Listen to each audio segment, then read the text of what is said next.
Glacier musicians. Welcome to another podcast. This is my friend Casie. Hello, Casie. How are you?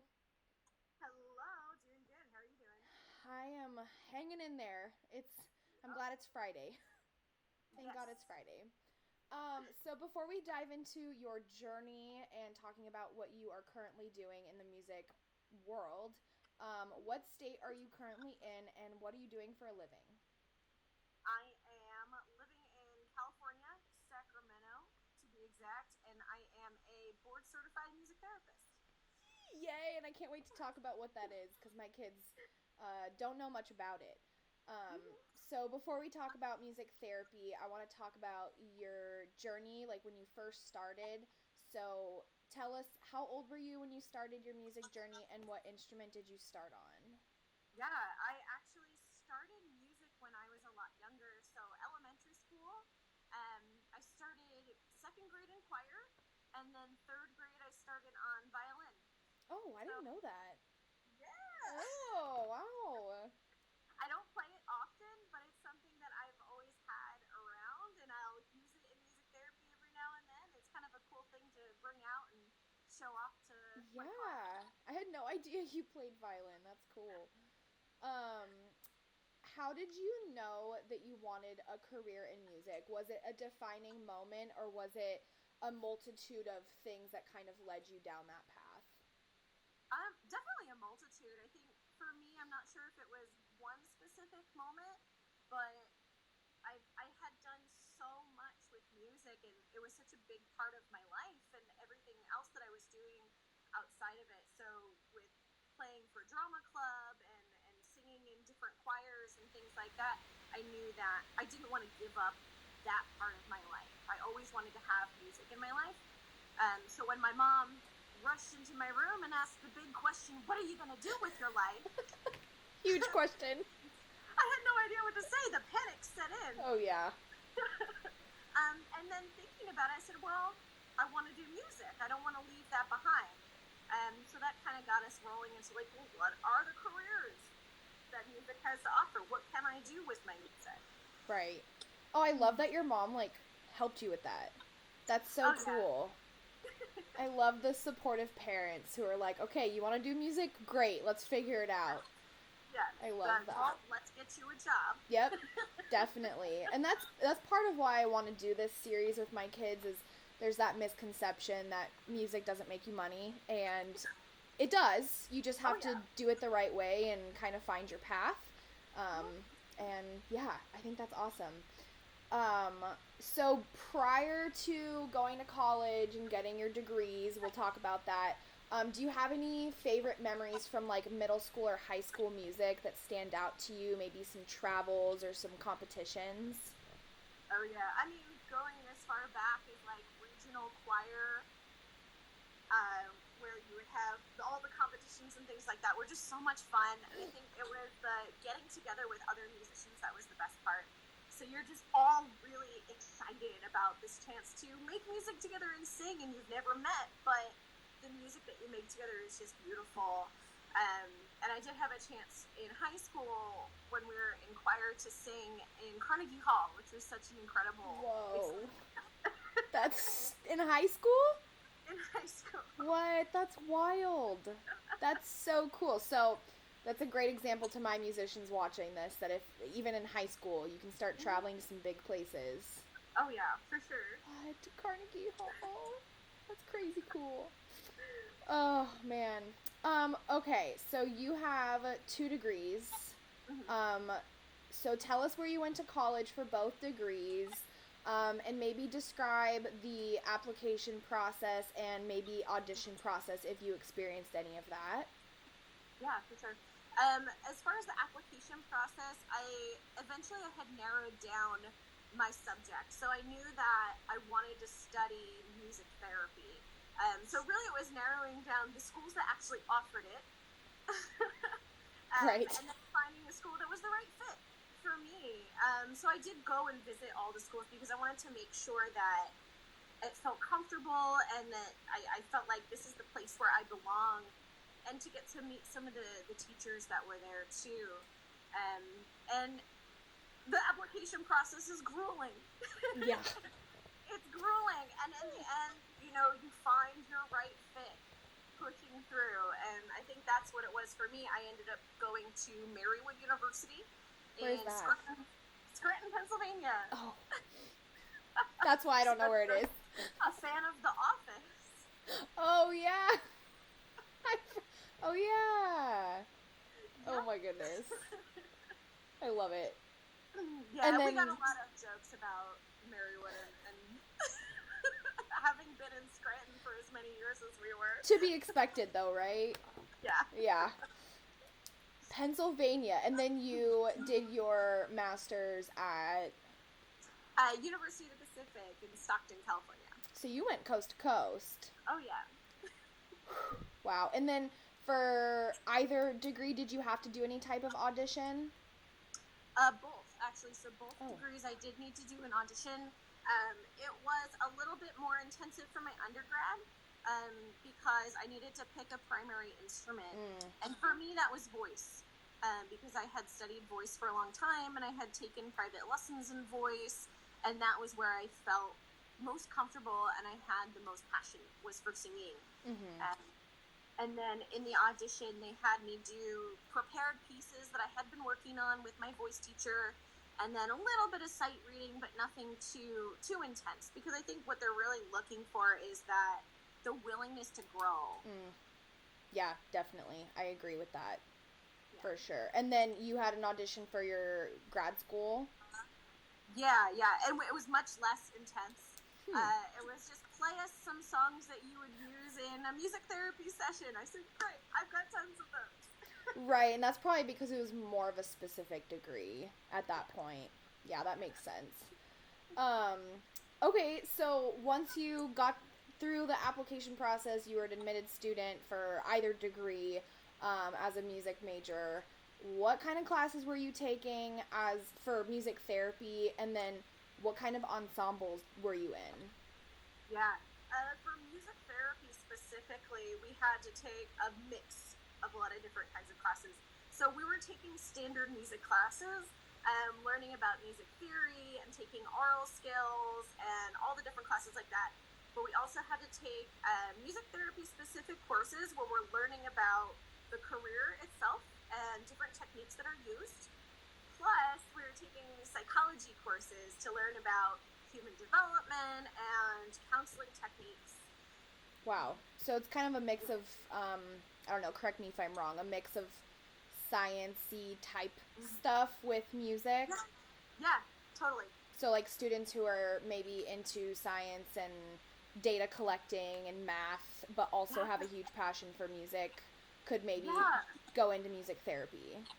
Oh, absolutely. And it's one of those things that if you have a passion for wanting to help other people and you love music and you really love trying to understand the things that people do and maybe why they do them, it's a pretty good fit. Yes. Yeah, I love that. And then ensembles, anything, because you were in choir, so what kind of ensembles did you participate in? Yeah, so in college I did the regular university choir that they offered.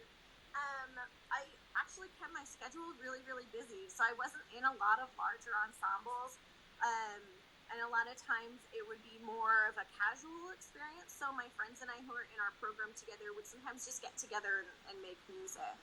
Love that. That's so cute. Are you still friends with those people? I am. There you They're go. Some of my closest friends. There you go.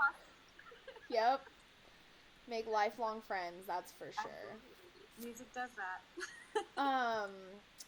So tell us about life after graduating with your 2 degrees, and you can talk a little bit about your current position and what you're doing right now. Yeah, life after college, right? Yeah. A lot of it was the big job search, right? So the big job search. And for music therapy in particular, you have to kind of be willing to do a couple of different things. Either move, because a lot of the jobs that are offered are not technically in the area where you live. Yeah. And so sometimes you have to be willing to move to a different area to find a job that you're really, really wanting to do. or be really, really passionate about it and develop your own program somewhere, which is kind of what I did over at the hospital that I'm working at now. Wow. So this particular job actually did take me 2 years to develop. And it was in connection with the university that I did my master's with. Oh my gosh, I want to know everything. So cool. Yeah, it was a really, really interesting process. So I made some connections over at the hospital and talking to some different people about, hey, I want to bring music therapy here, and how can we get that? How can we make that happen?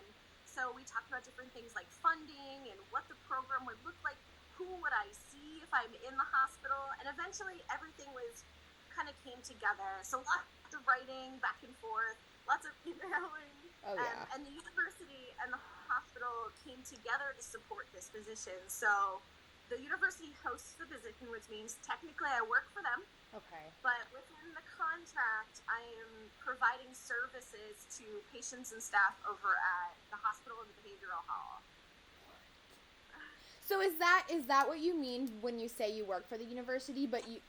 So that's your university position? Yeah, and then supervising undergrads too. So are you teaching or TAing music therapy classes? Yeah. So you're kind of like wearing two hats right now. You're like wearing the music therapy educator, but also you're a music therapist. Yep. Wow. That is so cool. I got goosebumps that you did that all on your own. That's so amazing. Awesome. I can't wait for my kids to see this. That's amazing. Wow. So how long have you been at your current position? You kind of told me before we started this interview. And then can you describe what you do on a day-to-day? Like, what does your day look like so that a middle schooler can understand what a music therapist does? Yeah, for sure. So I actually started this position fairly recently. February of 2020 is when I started. I had about a month of normal, quote unquote, normal work where I was supervising students. So our students in the university, they go out into the field and they do their music therapy work before they get their degree, but they need the practice. So what I do is I supervise and I give them pointers and help them to learn as their experience. And then outside of the university work there, I'm also bringing music to people who are in the hospital. So someone who is feeling a lot of pain or someone who's feeling really overwhelmed, sometimes we use that music to take their minds off of it or to help them go through it easier. I love that. And I think something I want you to clarify, and I had Missy clarify this in her interview, was that music therapy is not just like somebody coming in and doing a dance and a song and then walking out. It's providing pain management, other types of management through specific techniques, I guess, right? Yeah. Do you want to speak to that a little bit? Yeah, definitely. So really music therapy, music acts as the tool. So like maybe when you're building a house, you need a hammer and you need a nail. And the hammer might be the music and the nail is the work, right? So the hammer is the music helping us to get the work done.